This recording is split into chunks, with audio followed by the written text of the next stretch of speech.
I get to my hotel that night, because I'm there by myself. I get to my hotel. The next morning, my brother calls me and he says, you know what? This is what I'm gonna do for you. You did technically work a whole day, like I'm, so I'll give you this much, and including the Uber, it'll be about 210 for the day. I'm like, all right, Prince Addam, fine. Then he says, how about this? If you come off your break, I'll give you $800 in total. Now that includes my half of my week and whatever I lost. I say to him, no, thank you. I can't do that.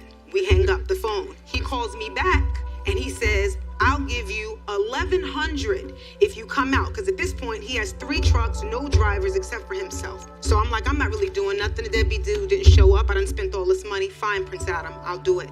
I travel from by Central Park back to West Orange where the trucks were at the Whole Foods. I get there. This was the last time I saw my brother. We sat on the truck.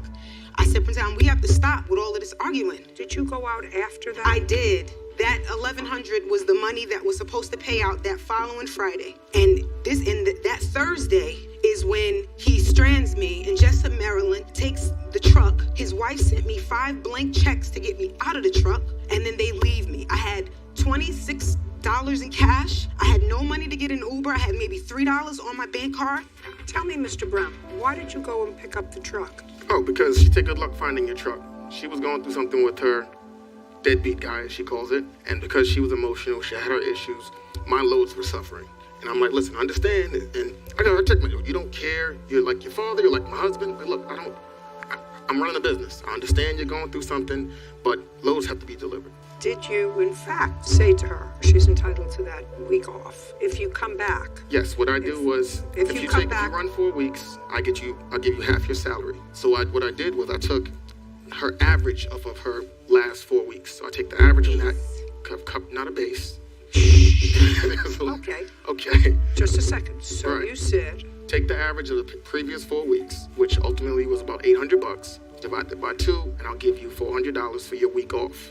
When you come back out, you start back on your mileage. And what about her coming out, leaving this party that she was going to, the dinner, the wine tasting? Right.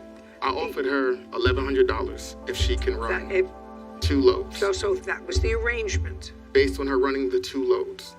And how many loads did she run? 1. She ran 1. The next one was the following week. But and she didn't do that? No. So you offered her $1,100. Correct.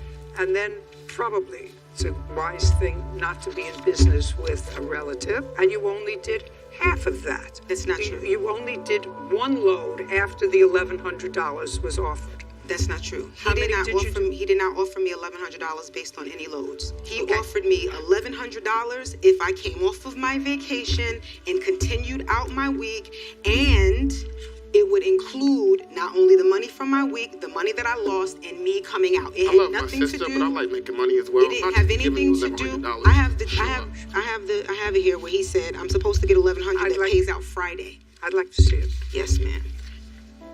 So far, I have $500 based upon the work that you did.